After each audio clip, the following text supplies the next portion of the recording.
News ಡಿಜಿಟಲ್ಗೆ ಸ್ವಾಗತ. ನಾನು ಮೌರ್ಯ ಪೂಜಾರಿ. ಇಡೀ ವಿಶ್ವವೇ ಪ್ರಯಾಗ್ರಾಜ್ನತ್ತ ನೋಡ್ತಾ ಇತ್ತು. ಉತ್ತರ ಪ್ರದೇಶದಲ್ಲಿ ಜಾತ್ರೆಯೋ ಜಾತ್ರೆ. ಜನವರಿ 13ರಿಂದ ಪ್ರಾರಂಭವಾದ ಕುಂಭಮೇಳ ಇವತ್ತಿಗೆ ಕೊನೆಯಾಗಲಿದೆ.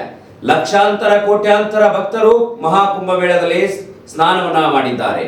ಅಘೋರಿ ಸಾಧುಗಳು ಕೂಡ ಪವಿತ್ರ ಪುಣ್ಯ ಭೂಮಿಯಲ್ಲಿ ಹೆಜ್ಜೆಯನ್ನ ಇಟ್ಟಿದ್ದಾರೆ.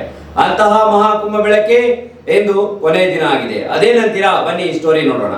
ಉತ್ತರ ಪ್ರದೇಶದ ಪ್ರಯಾಗ್ರಾಜ್ನಲ್ಲಿ ನಡೆಯುತ್ತಿರುವ ಜಗತ್ತಿನ ಅತಿ ದೊಡ್ಡ ಕುಂಭಮೇಳಕ್ಕೆ ಮಹಾಶಿವರಾತ್ರಿ ದಿನವಾದ ಇಂದು ವಿದ್ಯುಕ್ತ ತೆರೆ ಬೀಳಲಿದೆ. 45 ದಿನಗಳ ಕಾಲ ನಡೆದ ಬೃಹತ್ ಕುಂಭಮೇಳದಲ್ಲಿ 65 ಕೋಟಿಗೂ ಹೆಚ್ಚು ಭಕ್ತರು ತ್ರಿವೇಣಿ ಸಂಗಮದಲ್ಲಿ ಪುಣ್ಯ ಸ್ನಾನ ಮಾಡಿ ಪುನೀತರಾಗಿದ್ದಾರೆ.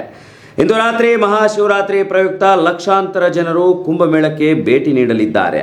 ಈ ಹಿನ್ನೆಲೆ ಯಾವುದೇ ಅಹಿತಕರ ಘಟನೆ ನಡೆಯದಂತೆ ಉತ್ತರ ಪ್ರದೇಶ ಸರ್ಕಾರ ಮುನ್ನೆಚ್ಚರಿಕೆ ಕ್ರಮಗಳನ್ನು ಕೈಗೊಂಡಿದೆ. ಕುಂಭಮೇಳದಲ್ಲಿ ಕಾಲ್ತುಳಿತ ಸಂಭವಿಸಿ ಸುಮಾರು 30 ಜನರು ಮೃತಪಟ್ಟ ಹಿನ್ನೆಲೆಯಲ್ಲಿ ಇಂತಹ ಘಟನೆಗಳು ಮರುಕಳಿಸದಂತೆ ಮುಂಜಾಗ್ರತಾ ಕ್ರಮವಾಗಿ ಸರ್ಕಾರ ಅಚ್ಚುಕಟ್ಟಾಗಿ ಕ್ರಮ ಕೈಗೊಂಡಿದೆ. 12 ವರ್ಷಗಳಿಗೊಮ್ಮೆ ನಡೆಯುವ ಮಹಾಕುಂಭಮೇಳ ಜನವರಿ 13ರಂದು ಪ್ರಾರಂಭವಾಗಿತ್ತು. ಒಟ್ಟು 45 ದಿನಗಳ ಕಾಲ ಕುಂಭಮೇಳ ನಡೆದರೆ ನಾಗಾ ಸಾಧುಗಳ ಭವ್ಯ ಮೆರವಣಿಗೆ, ಪೂಜೆ ಪುನಸ್ಕಾರ, ಹೋಮ ಹವನ, ಕೋಟ್ಯಾಂತರ ಭಕ್ತರ ದಂಡು, 3 ಅದ್ಭುತ ಸ್ನಾನಗಳಿಗೆ ಪ್ರಯಾಗ್ರಾಜ್ ಸಾಕ್ಷಿಯಾಗಿದೆ. ಮಹಾಶಿವರಾತ್ರಿಯ ಮುನ್ನ ನಿನ್ನೆ 1,33,00,000 ಜನರು ಸ್ನಾನವನ್ನ ಮಾಡಿದ್ದಾರೆ. ವಿಶೇಷವಾಗಿ ಎಲ್ಲ ಘಾಟ್ಗಳಲ್ಲಿ ಜನವೋ ಜನ. ಇಂದು ಮಹಾಕುಂಭ ಮೇಳ ಅಂತಿಮ ದಿನ. ಪುಣ್ಯ ಸ್ನಾನಕ್ಕಾಗಿ ಮಧ್ಯರಾತ್ರಿಯಿಂದಲೇ ತ್ರಿವೇಣಿ ಸಂಗಮದ ಬಳಿ ದೇಶ ವಿದೇಶಗಳಿಂದ ಭಕ್ತರು ಬರುತ್ತಿದ್ದಾರೆ. ಕೆಲವರು ಬ್ರಾಹ್ಮಿ ಮುಹೂರ್ತದಲ್ಲಿ ಸ್ನಾನ ಮಾಡಲು ಕಾಯುತ್ತಿದ್ದಾರೆ. ಇನ್ನು ಕೆಲವರು ನಿಗದಿತ ಸಮಯಕ್ಕಿಂತ ಮುಂಚಿತವಾಗಿ ಸ್ನಾನದ ವಿಧಿವಿಧಾನಗಳನ್ನು ನೆರವೇರಿಸಿದ್ದಾರೆ. ಕರ್ನಾಟಕ, ಪಶ್ಚಿಮ ಬಂಗಾಳ, ಬಿಹಾರ, ದೆಹಲಿ, ರಾಜಸ್ಥಾನ, ಮಧ್ಯಪ್ರದೇಶದಿಂದಲೂ ಕೂಡ ಯಾತ್ರಿಕರು ದಂಡೋಪದಂಡವಾಗಿ ಪ್ರಯಾಗ್ರಾಜ್ಗೆ ಬಂದಿದ್ದಾರೆ. ಕುಂಭಮೇಳದ ಕೊನೆಯ ದಿನ ಕ್ಷಣಗಳನ್ನು ಕಣ್ತುಂಬಿಕೊಳ್ಳಲು ಮಹಾಶಿವರಾತ್ರಿ ಪ್ರಯುಕ್ತ ಪವಿತ್ರ ಸ್ನಾನಕ್ಕಾಗಿ ನೆರೆಯ ನೇಪಾಳದಿಂದಲೂ ಕೂಡ ಭಕ್ತರು ಬರ್ತಾ ಇದ್ದಾರೆ. ಮಹಾಶಿವರಾತ್ರಿ ದಿನವಾದ ಇಂದು ಶಿವ ಪಾರ್ವತಿ ದೇವಿಯರ ದೈವಿಕ ವಿವಾಹ ಸ್ಮರಿಸುವ ಹಬ್ಬವಾಗಿದೆ. ಕುಂಭಮೇಳದ ಸಂದರ್ಭದಲ್ಲಿ ಈ ಬಾರಿ ಮಹಾಶಿವರಾತ್ರಿ ವಿಶೇಷ ಮಹತ್ವ ಪಡೆದುಕೊಂಡಿದೆ. ಹಿಂದೂ ಪುರಾಣಗಳ ಅನುಸಾರ ದೇವತೆಗಳು ಮತ್ತು ಅರಸರು ನಡುವೆ ಮಹತ್ವದ ಸಮರವೊಂದು ಸಾಕ್ಷಿಯಾಗತ್ತೆ. ಅಮೃತಕ್ಕಾಗಿ ಸಮುದ್ರ ಮಂಥನ ನಡೆಯುತ್ತದೆ. ಈ ವೇಳೆ ಅನೇಕ ದೈವಿಕ ವಸ್ತುಗಳು, ಜೀವಿಗಳು ವಿಷ ಅಮೃತ ಹೊರಬಂದು ಆ ವಿಷಯವನ್ನು ಶಿವ ಸ್ವೀಕರಿಸಿ ತನ್ನ ನೀಲಕಂಠನದ ಐತಿಹಾಸಿಕ ಪುರಾಣಗಳು ಕೂಡ ಇವೆ. ಅಮೃತದ ಕುಂಭವು ದೇವತೆಗಳಿಗೆ ಅಮೃತ ಸ್ವರವನ್ನು ನೀಡಿ ಪಾನೀಯವಾಗಿ ದೇವತೆಗಳಿಗೆ ನೀಡಿರುವ ಮಹಾಶಿವನ ಪವಿತ್ರ ಈ ಒಂದು ಮಹಾಶಿವರಾತ್ರಿ ದಿನದಂದು ಪ್ರಯಾಗ್ರಾಜ್ನ ಕುಂಭಮೇಳದಲ್ಲಿ ಭಕ್ತರು ಬಂದು ಸ್ನಾನ ಮಾಡಿ ಪವಿತ್ರ ನದಿಯಲ್ಲಿ ತಮ್ಮ ಪಾಪವನ್ನು ಕಳೆಯುತ್ತಿದ್ದಾರೆ.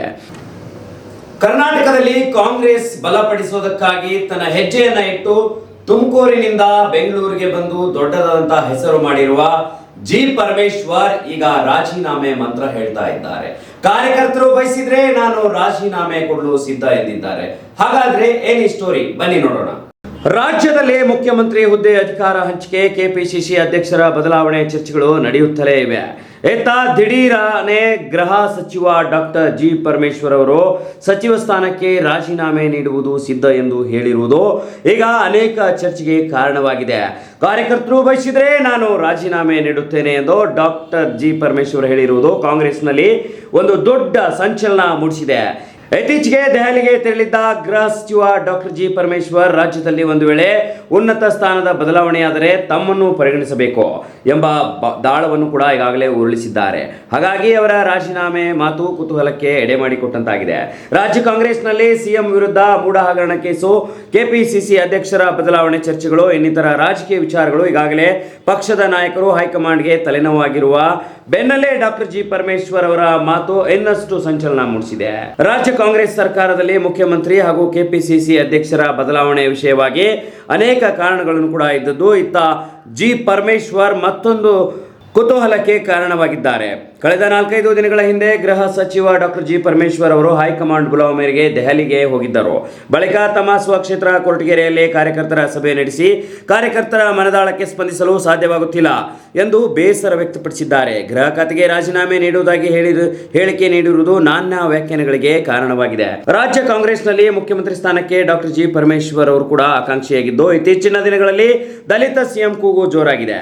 ಈ ಎಲ್ಲ ಬೆಳವಣಿಗೆಗಳ ಹಿನ್ನೆಲೆಯಲ್ಲಿ ಹೈಕಮಾಂಡ್ಗೆ ತಲೆನೋವಾಗಿರುವ ಈ ಕೆಲವೊಂದಿಷ್ಟು ವಿಷಯಗಳು ಪರಮೇಶ್ವರ್ ಅವರನ್ನ ಹೇಗೆ ನಿಭಾಯಿಸ್ತಾರೆ ಎಂಬುದು ಕಾದು ನೋಡಬೇಕಾಗಿದೆ. ಇವಷ್ಟು ಈವರೆಗಿನ ಸುದ್ದಿಗಳು. ಇನ್ನಷ್ಟು ಸುದ್ದಿಗಳಿಗಾಗಿ ನೋಡ್ತಾ ಇರಿ ವಿಕೆ ನ್ಯೂಸ್ ಡಿಜಿಟಲ್. ನಮಸ್ಕಾರ.